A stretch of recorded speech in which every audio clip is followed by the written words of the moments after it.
So do you ever feel life keeps throwing lessons at you randomly and some hit like a ton of bricks while some sneak on you very quietly? So that was 2024 for me.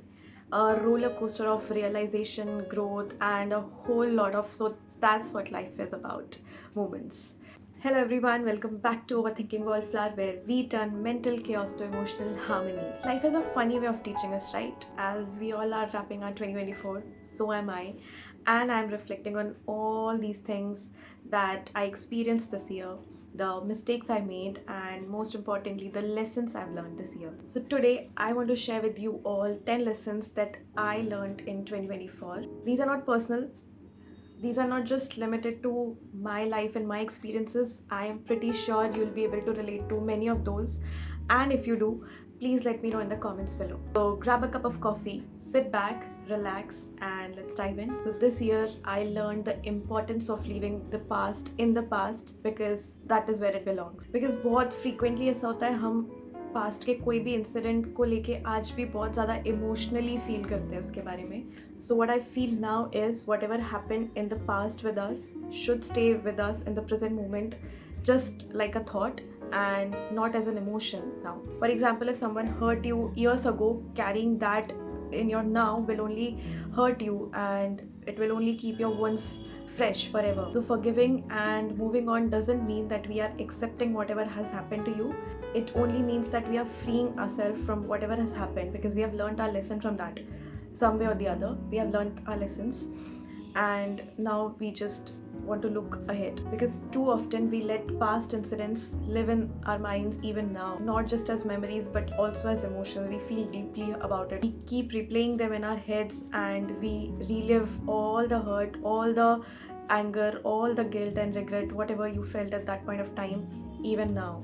So that is an emotion that you're feeling again and again for something that has happened in your past. So something happened to you years ago and you're still carrying it, you're still feeling all these feelings that you felt that point of time. That means you still feel emotionally about that incident, while that incident should stay with you just as a thought, like, yes, that happened, but I will not let it control how I feel today. So this year I finally understood that change doesn't happen overnight. It's a process, it's a practice. Whether it's building a new habit, breaking an old one, or learning new skills, everything takes time. For example, when you go to the gym, on day one, your trainer is not going to hand you a dumbbell of 10 kgs in your hand to lift weights. He will start with 2 kgs, 5 kgs, or whatever, because you build strength gradually. That is how it works. And same applies in our life also. You want to build a new habit, start small. You want to declutter your entire room, you start with one corner. You want to become more confident, you start small, like speaking up something in a meeting or learning something new, and then over a period of time these small practices add up. Change is a marathon, it's not a sprint. So we all have goals, dreams, and ideas. We want to achieve a lot in our lives. We have so many plans for ourselves in our lives. But this is the one lesson that I learned hard way in my life in 2024, and that is to change your intentions into plans and actions, because intentions alone are not going to take us anywhere. And it is very easy for us to say, I'll start this tomorrow, I'll start eating healthy from tomorrow, I'll start to go to the gym tomorrow, but tomorrow really never comes, we all know that. So I had a lot of plans, for example, to start with this new channel, and I kept procrastinating, I kept planning, I kept delaying things. But then there came a moment where I felt like, I'll have to do this today itself, because if not today, then it'll never happen. So it happened. So sometimes we keep procrastinating for no reason at all. We just keep delaying things. There are a lot of plans in our head, but we never actually turn it into actions. So this is what I changed about myself. This is what I learned, that even if I have a plan in my mind, I need to start actioning it. Like I mentioned in my second point, start small. Start with just one step, and don't think about where it is going to take you. Just start with whatever step one is, and I'm sure you'll be able to get to the last step. Because in a lot of cases, starting is what gives us anxiety. Starting is what look very difficult to us, but once we start, actually nothing seems really difficult. This year I realized that source of learning and your mentor can be anything. It can be your parent, it can be your friends, it can be your colleagues, it can be a stranger, or it can be a bad experience. So you learn from everything, and life is a constant process of learning and evolving. Sometimes we don't realize that, but when we start acknowledging this fact that everything in life is happening for a reason and we are actually learning something out of that, it becomes a lot easier to deal with difficult situations in our lives, because everything is teaching us something or the other. For example, this year few of my colleagues taught me the power of patience this year.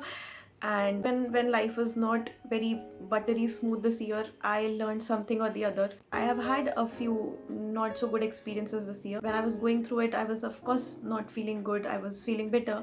But now when I process it, when I acknowledge it, I realize that actually I've learned a lot from them, and I've become a better version of myself. Please hit that like button if you agree with this fact that world is full of opinions, advice, and noise. And this year I felt that it is very important for me to not overwhelm myself with these opinions or advice, and absorb only what actually and truly matters me as an individual, because it is very easy to get overwhelmed these days by other people's perspectives or these trends that are going on.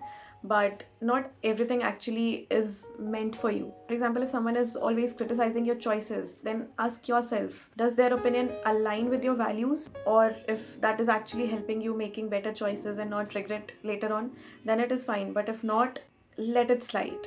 Protect your own mental space by choosing what to absorb and what to let go of. I discovered that self love isn't one size fits all. For example, my friends have a very different way of enjoying their life and practicing self love, and I see it very differently. I don't actually enjoy these things that they enjoy for more than a few days, and I want to be in my space. And I think that is what we all need to practice and realize, that whatever is working for us, we should do that. And it is very important to have certain days which are strictly dedicated to yourself only, whether you want to have your spa day, or you want to declutter your room, or you want to just relax and watch movies, or you just want to sleep. And sometimes it's just about doing nothing and let yourself be, and it is completely okay. And you should allow yourself to do that, you should allow yourself to feel that, because sometimes life gets overwhelming, and it is crucial to listen to yourself and realize what you need and what you want in that particular moment, and allowing yourself to have that, and that too without any guilt, because you have to be the most important person in your life. Taking care of yourself is never selfish. This has strictly become my mantra for life, that not everything deserves my energy and peace of mind. I learned to pick my battles very wisely this year. Neither I nor can you fight all the battles all the war today itself. We'll have to shift something for the next day. So choose what is important for today. These things require your immediate attention, and these things you can afford to lose, and these things you can address tomorrow or day after. And by doing that, you feel a lot lighter, you feel a lot relaxed, that you are addressing everything one by one, and you're not all over the place. And there are certain battles that doesn't even need your attention. There are certain things that doesn't even require your time, your energy, or your peace of mind. They are not just worthy of it. For example, somebody commented on how you're not looking very fresh today, and you'll be really upset. Probably you didn't sleep well last night, or you were just watching movie and you slept late, and that is why you're looking a little tired. And somebody commented on your look. You'll go to them and you'll justify yourself and you'll explain yourself, but that is not really important. Sometimes some people comment on your weight, your look, your appearance, but just let it be. That shouldn't affect how you feel about yourself. That is not something that requires your energy. That is what they think of you, because honestly you're meant for something bigger. Your purpose and your life is bigger than that. You can't just waste your time fighting these small battles in your life. Let them be wherever they are, and you choose to walk past that. So, it was never like I never rested before and I was working recklessly. It was never like that. But every time I used to rest, I used to feel that guilt that I'm not working, I am wasting my time, I'm not being productive all the time. But I don't know how this year I realized that even when I'm resting, I am being productive. Taking breaks or having a nap, taking some me time for myself was making me even more productive and more energetic, and it was recharging my mind and my body both. So I started allowing myself to have more of these breaks, more of these rest times in my life where I could be just, I could be doing whatever I want to do for myself without any guilt, because it is productive and I could see that change in myself. I became more creative, more focused, and more happier. Like they say, you cannot pour from an empty cup. Rest is an essential part of that process only. It's not the reward that you get at the end of your work. It is part of that process. I started realizing that when I was celebrating for my small successes, small milestones, it was making me happier because I had something to look forward to. I crossed 1K in one of my videos on YouTube and I celebrated that.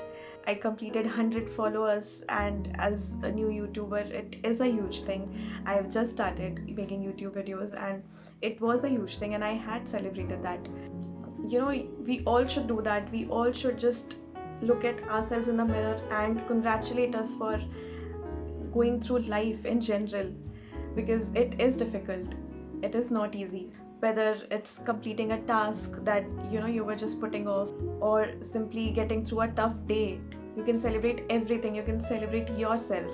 It just motivates you to have another tough day, for another challenge. It prepares you for that, and you will have something to look forward at the end of the day. Lastly, I learned one very important thing that is going to be applicable for all of us in life, and that is, you cannot control what the world does to you, but you can control how you respond to that. We all have faced something or the other that makes us realize that life is unfair.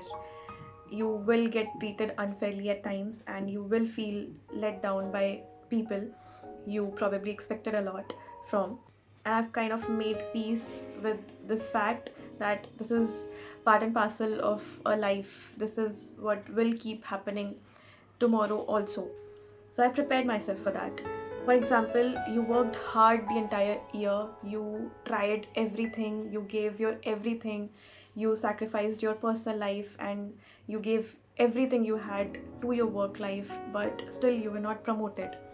You didn't get what you were expecting, but you could only do that much. You cannot hold them by their collar and ask for a raise or a promotion. You could only do that much. So what do you do in these situations? First of all, you face it.